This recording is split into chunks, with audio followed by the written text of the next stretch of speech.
I'm in a bad way, Stella. I don't know how you can stand the sight of me. I can't even stand myself. The books, I hate them. They're just a load of apologetic bullshit. They all say the same thing. Be the change you want to see in the world. Ask for forgiveness. There's always time to be better. Do you think I can get better? Do you think I deserve forgiveness? I'll say yes. Yeah, I figured you'd say that. Little doe-eyed Stella. You're smart, but you're an idiot. People don't change. Know why? All these books that say you can change by acting different, they're all looking forwards into the future. But the future doesn't exist. It's a big, whole bunch of nothing. The bag of lies we tell ourselves so we can be happy. In comic books, the heroes forgive the villain, and then he joins their team and everything's good forever. We conveniently forget that they've raised a whole city. They're genocidal maniacs, but that's okay. Because forgiveness. Real life ain't like that. People, they're made up of all the things they've done. Good or bad, it doesn't matter. Same for everybody. And you can't ever change your past, no matter how much you hate it. You just gotta own up to it. And what if you can't? Nothing. That's what. Listen, Stella, I'm sick of it. I give up. It was a fun ride. Well, actually it was shit. Just give me a holler when we get to the Everdoor, and I'll get out of everyone's way.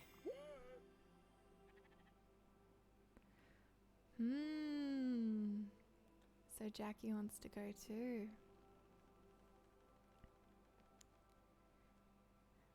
Same, dude, says Vol. I mean, it is really tricky to be able to atone for anything that you feel like you've done wrong in life. So I can see why he's distressed, especially after everything that he did to Daria. Like, he kept large portions of the things that brought her joy in her, like, breaking mind away from her, and kept her hidden away from other people just because he thought that she was an inconvenience. That's not something you can undo. And he's right, he's got to be accountable for it. So let's take him away, shall we? Oh, hey, Stella. It's time, huh? I cleaned up a bit. Might as well leave the place tidy. Found this old suitcase, so I packed my stuff. But I guess I don't need it anymore. Kind of feels silly. Well, I'll just leave it here. You ready to do this? Okay, sure. I'll be in the tender. Alright, and that's goodbye to Jackie as well. And we can't do anything else until Jackie has left.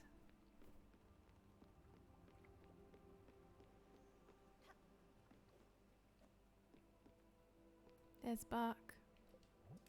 We can give Buck food at least.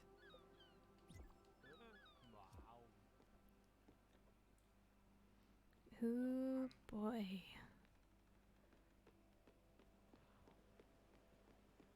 I can see why you're taking your time to wander over there, Jackie.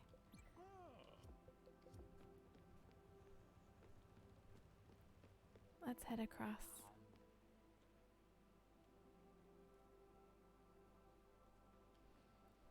Alright, Jackie. Shall we? Let us go.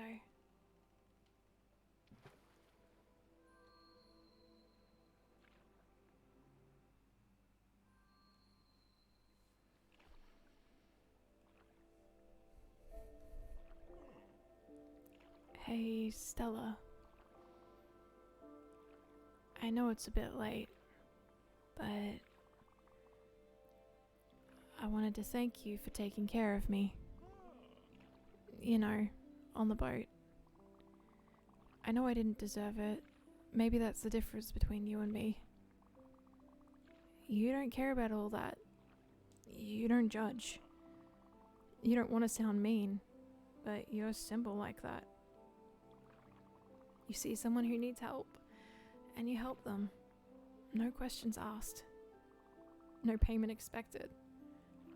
That's just how you are. And you didn't try and stop me when I said I wanted to leave. Thanks for respecting that. No problem. You deserve to be able to make your own choices. Even in death. I remember when I started working at the hospital, people kept telling me how great and noble I was for doing it. I was happy to take the compliment. I felt proud.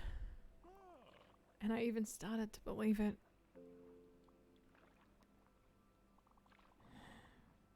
You know, I worked in that hospital for 15 years.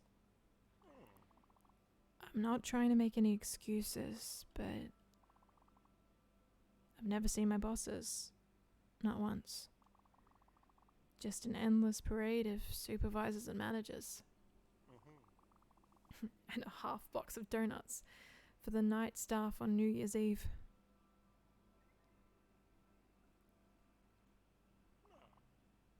You know, there was a book. You know, in the books you gave me. It was about myths and stuff. Like old ass stories. One of the book's chapters was about the afterlife. You know, things that happen after people die. In one of the stories, there was a river. And if you drank from it, you'd forget everything from your life. Just like a blank slate. Poof. Just like that. Ain't that crazy? Then there was this other place with a weird name. Like Shoal or something like that. It was kind of like hell. Except not really. No fire and pitchforks. That's where the dead folk go. And not just the bad ones. Everybody. In the shoal, I remembered everybody's equal. And there's no comfort. Doesn't mean it's uncomfortable. There's just nothing. Nothing good and nothing bad. And you're shielded from light and from judgment. The dead go there to be forgotten by the living. But they also forget and then turn to dust. Until there's nothing left. Just dust and forgetfulness everywhere and forever.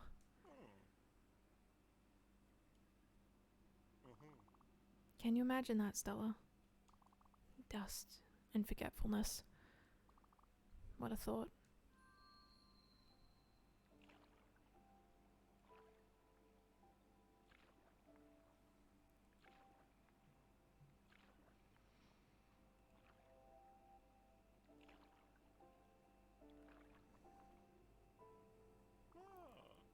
Yeah, okay. We're there.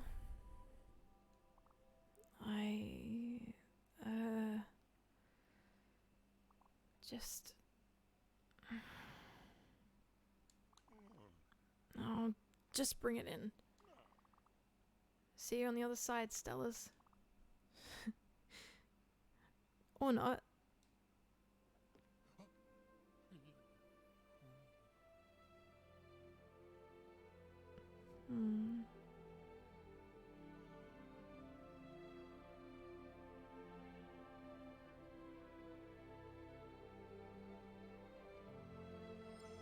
Goodbye, Jackie. It was nice knowing you.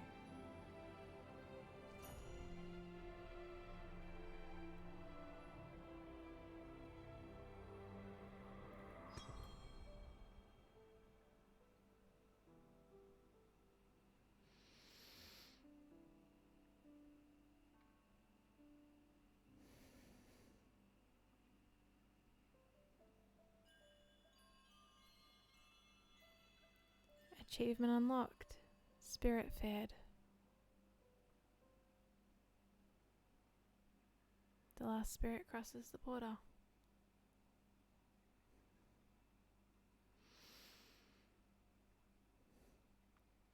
Oh, Jackie. You've lived such an unusual life. One with, how do I put this? One with a lot of turmoil, both your making and not entirely of your own. You can't always choose what path you think is going to be right. You just got to do your best with the compass that you're given. And unfortunately for you, you felt that yours was a little bit broken. And that you were a tiny bit broken too.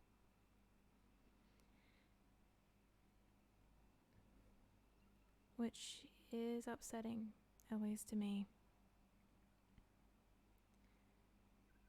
But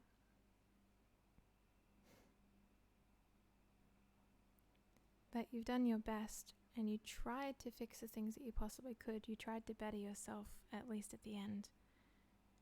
And that was all you really could do. You were a caretaker at an old rundown hospital. Your main patient was Daria, but like I said earlier, there are always things you won't be able to atone for towards the end. You just have to incorporate whatever experiences you gained from life, both good and bad, into yourself, acknowledge that they happened, and then work towards becoming who it is that you'd like for the next day. That most of all, I think acceptance is what you tried to promote towards the end. Initially, it was more so just running in circles and trying to, forget about things. You're very much an escapist in a lot of ways, sadly enough for you. And you found it difficult when other people were trying to escape too, but it wasn't an escape that you could control. So you tried to manage everything in your environment so that way it would be something that was easier for you to handle. But you kept getting stuck, and you kept coming back to the same old thing, the same old patterns. And at the end, there wasn't much that you could do. But you didn't try and, towards the end at least, you didn't really try and say you didn't do that, it wasn't your fault. No, you fully accepted that everything that happened to Daria at that hospital, while you were there, keeping her locked up in that tower, that was your fault. And you were so sorry that she had to go through that because of you. And that you didn't always know the best path to take. And the only path that you knew was just to be angry. Which is upsetting in a lot of ways, I think. But you're where you needed to be now.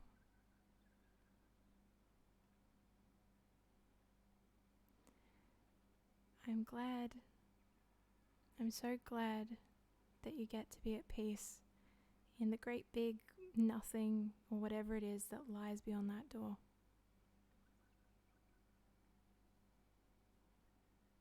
I hope you get peace, my friend. Vol says, imagine only being able to be mad. Couldn't be me, lol. I mean, fair enough, Vol. We know that you have a lot of internalized rage and stuff too. Vol says halfway done through that last shipping chart. Man, that's going to be a long chart. That's going to be such a long chart. Genuinely though, it's quite common that anger ends up being one of the few emotions that can be deeply, deeply felt by people. Anger tends to be a secondary emotion for those that are listening. More often than not, anger is covering up another feeling underneath, because anger itself is usually used to denote an injustice having been done to yourself or to another. So it's sort of that fight response of the this isn't fair, the we should be able to just move through this, and the why did you do that, and this is unfair, let me just live.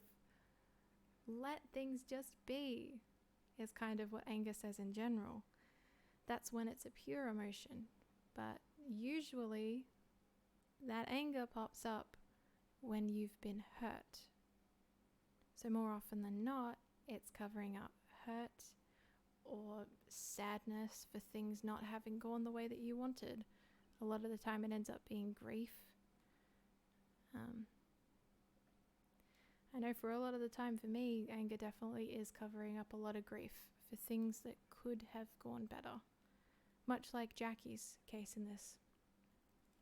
So with Jackie, he was grieving the fact that in his life he didn't take as much initiative as he wanted to, and kind of let it pass him by, and ended up hurting so many people because he was so angry all the time and didn't know what to do with it, because he didn't feel like he had a purpose to head that towards.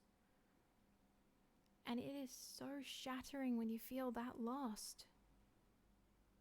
I don't blame him for being angry and for being hurt just by everything that happened. And for but what about me? What about me? I'm here. Could you listen to me?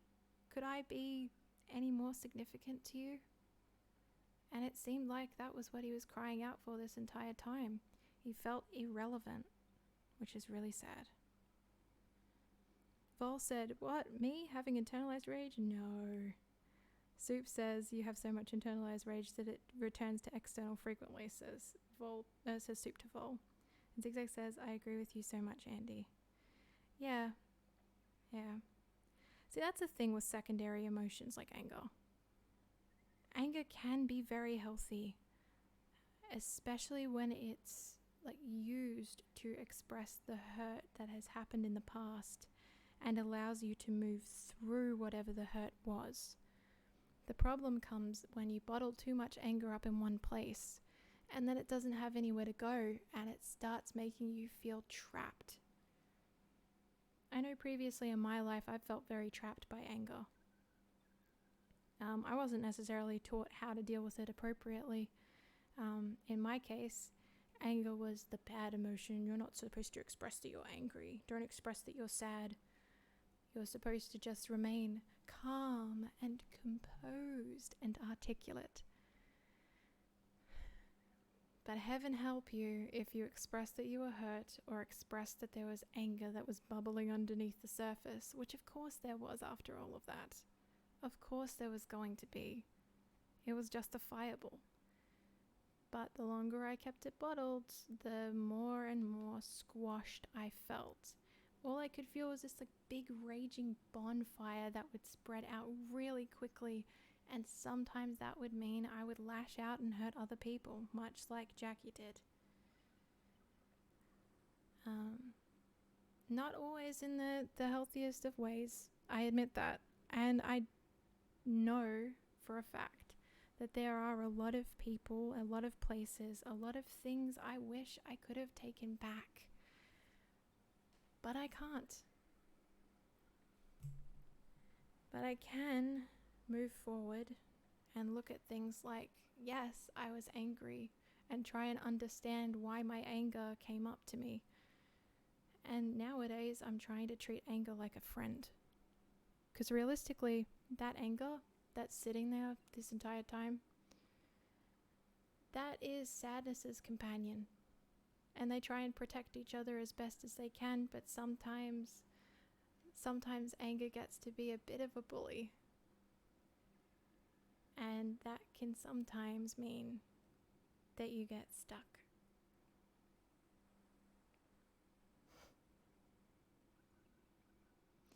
But anger being more of a friend means kind of sitting down with it and going, okay, so I hear that we're angry right now. What is it that has hurt us so much that we're getting pulled into this vortex of fire, or even worse, sometimes anger's not even fiery. Sometimes when it gets so internalized, it's like this massive sheet of ice that's just encasing you and making you feel very calculated and pointy. And both of those types of anger are really scary. Because on one hand, with the really fiery, blooming anger, it's like a total loss of control. But then with the sharp, cold anger, it's so calculating that you end up feeling like a monster just for having it after the episode has passed, because there is no limit to the damage that you could possibly do, because you still have your clinical, analytical mind intact, at least to some extent, or you feel like you do. That's the more accurate way to put it. But when it's like that, it's quite difficult to sit with anger and ask yourself, why are we hurt? And it's even harder to get anger to stop blustering long enough to settle into sadness and go, well, this person that I was talking to today ended up telling me all about the things that I had done wrong, and I was just doing my best. I was just trying to make this work the way that I needed it to. And I got so upset because it felt like they were attacking me and that I was a bad person, just because I didn't do something the way that they wanted. And that's upsetting to hear, just as for anger in general, to like sit down and then listen to that part of yourself settle. It's really difficult, especially if anger is trickier to settle, because you have to work through all of like the multiple years of the anger and sadness, the hurt, the grief, the blow-ups that you've pushed away into this tiny little box where it's not being able to be seen. Of course anger is going to feel sad, because anger's a part of you that's trying to express something to you and say, you're as an adult. Say, think of yourself as the adult in this situation. You've got a little toddler that is trying to communicate with the best that it can, and the main point of its vocabulary are very simple words. So the best things that it can try and explain to you is just like, I'm so angry, I'm so mad, I can't believe you did this. And they can't even tell you what it is that they did until they've calmed down a bit. And you as the adult need to sit down, just sit next to anger and wait and go, okay, I'm here for you. When you want to talk, when we can talk, let's settle. And then more often than not, you figure out a lot of really interesting things that were behind your anger all along. But it's not easy work to do, and it can feel like it's going to drown you sometimes when it gets really deep. But trust in the process, and that you will come out the other side of both the anger and the sadness that are underneath that. Soup says, it seems I came back at an emotional point. I hope you're all safe out there. Yeah, I'm hoping everybody's safe too, because it's not necessarily the easiest discussion to be having, because Jackie's life wasn't necessarily the easiest. So thank you for the well wishes, Soup. Zigzag says, I was taught that being sad around someone is a guilt trip and forcing your problems onto them, but anger is that funny, relatable feeling that's acceptable to show around others, but it's arguably worse often than sadness. I mean, that is true. Like, sometimes people will try and tell you that being sad is a guilt trip, and that's just as bad as telling somebody that anger is terrible. Because ultimately, like I said, those two are siblings. They go hand in hand a lot of the time. And anger could be perceived as a funny, relatable feeling, especially if you are a man or a boy or anything of like that sort of masculine presenting energy, I suppose. More often than not, anger tends to be the emotion that you're told you're allowed to feel, instead of the sadness that you might be feeling underneath, because it's so much easier to push that out of the way. And if you're told that being sad is something that's a guilt trip, or that you shouldn't push your problems onto other people, and that, oh, this is just you looking for attention, you're just looking for attention, you might as well act out, if that's the attitude that you're having directed towards you, then that makes it tricky in order to be able to process both emotions as well. Especially if being sad is guilt trippy, right? Then that means that you wouldn't be able to be vulnerable with other people. Because a lot of the time you need to be able to express that there's been sadness and that there's been hurt and that you've had all of these complex feelings and emotions bubbling underneath the surface from whatever happened, in order to be able to work through it with somebody and come to healing. So if they stop you from doing that, and if you've spent your entire life squished and repressed and getting smaller and smaller and smaller, there's less room to hold an emotion, isn't there? There's less room for you to be able to grow outward as well. And if anger is relatable and funny and entertaining for other people to see, and if they like to poke you to see what'll happen, just because you've got all this surface frustration that's bubbling away because of all the issues that you've had unresolved for so long, my heart goes out to you. I am so sorry people have treated you that way and that you weren't allowed to feel when you needed it. If you have big feelings that are difficult to express, or that people around you tell you that they aren't safe and that's not their problem, and that they don't want to help you, that doesn't give you much space to be able to grow into the person that you want to be. So if you need some space, this is a safe space for you. Come and settle with us. As you can see, I'm quite open to crying on stream or getting frustrated.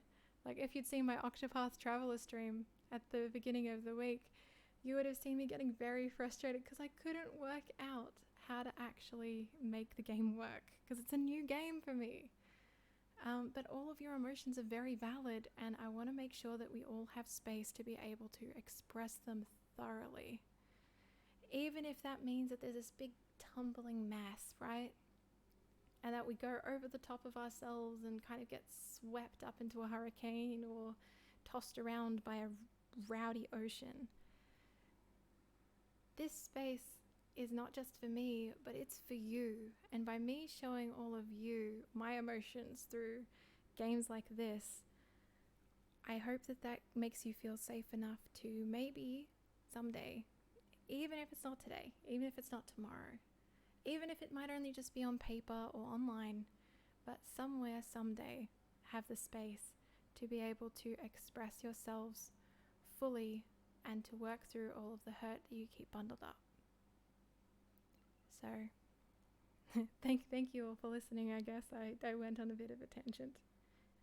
But this is one of those topics that I feel very strongly about, that we all need to have our own space to be able to express ourselves as we are, and to learn, because how else are we going to learn other than by getting feedback from other people? And if the feedback we get is negative, then that doesn't give us this room to explore the positive of negatively assigned emotions like sadness or anger, which aren't necessarily bad. They're just there to serve a purpose, which is usually to protect you. When it's looked at like that, that ends up giving you a lot more space to, come out the other side a bit lighter rather than constantly weighed down. So thank you all for listening to that. I will read the chat again. Vols popped in with oh man, you're gonna hate the Sever's flesh pitch with himself. I am, Vol, because that's Homestuck. That's a lot. It is going to be a lot to read. Soup says, I will, because I hate everything you just said in that sentence. Are you going on about Ellie Homestuck? I mean, yeah, fair enough. Look, it's a lot to take on board. Zigzag said, Andy, you just put so many things I never managed to say into words. All you've said about anger has just hit me somewhere I didn't know existed. Well, I am glad that it's given you some space. That's all good. Hopefully hopefully you can have some space to process that over the next while, and you can do as best as you can for yourself to look after you while you're experiencing things. Bol says, Dasky. Yes, it is. It is. And Celestia says, sorry to say it in a moment of the feels, but I'm a head off now. I'm tired. It's getting a bit late and I have an assessment tomorrow. That's all good. Thank you so much for sticking around, Celestia. We love and appreciate you. You take care of yourself. Rest well. Make sure to drink some water before bed. And we will see you in the next stream. Speaking of stream, we are playing a video game. Why don't we have a look at what the next part is?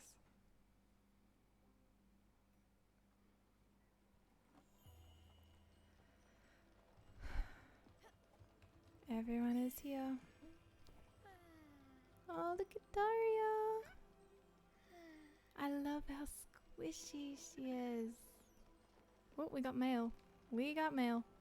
But we can't do that until we leave this area. So we're just gonna head back out a tiny bit over here. And have a look-see. Because while I love that all of these spirits and stuff have appeared again, we have spirit flowers to check out, don't we? And meaning to assign. So what did we get, Stanley? A little mushroom. Oh. Oh, that's so cute. We get a tiny little baby mushroom for Stanley. Oh.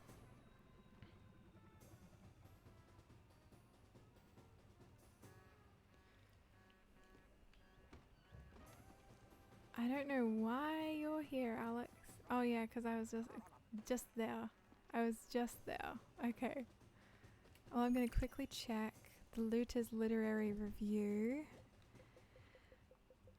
and see what's here. Third treasure. A good place to start is at the beginning. Enclosed is a chart for reference. Okay. And then whose other chart do we have? We have Jackie's, which should be up here. Let's see what flower you got, my dear. Red dahlia. Letters. We got letters from Jackie.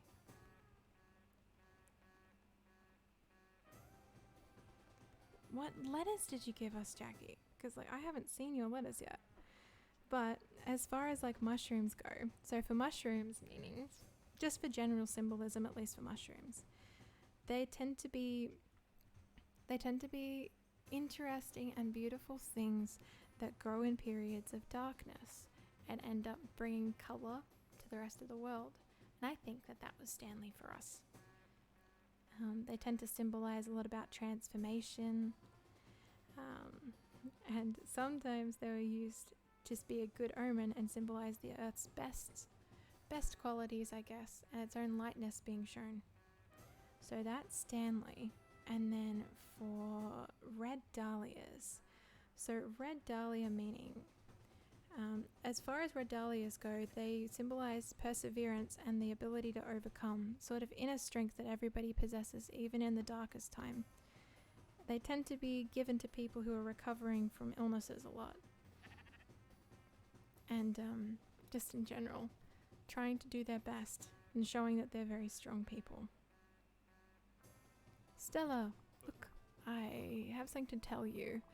Now that there are only the two of us here, you might have guessed already, but yeah, I can't really go through the Everdoor. Buck can't leave. Buck, are you the next Spiritfarer? Is that what you're telling me? It's really hard to explain. My guess would be that I've already been through it in a weird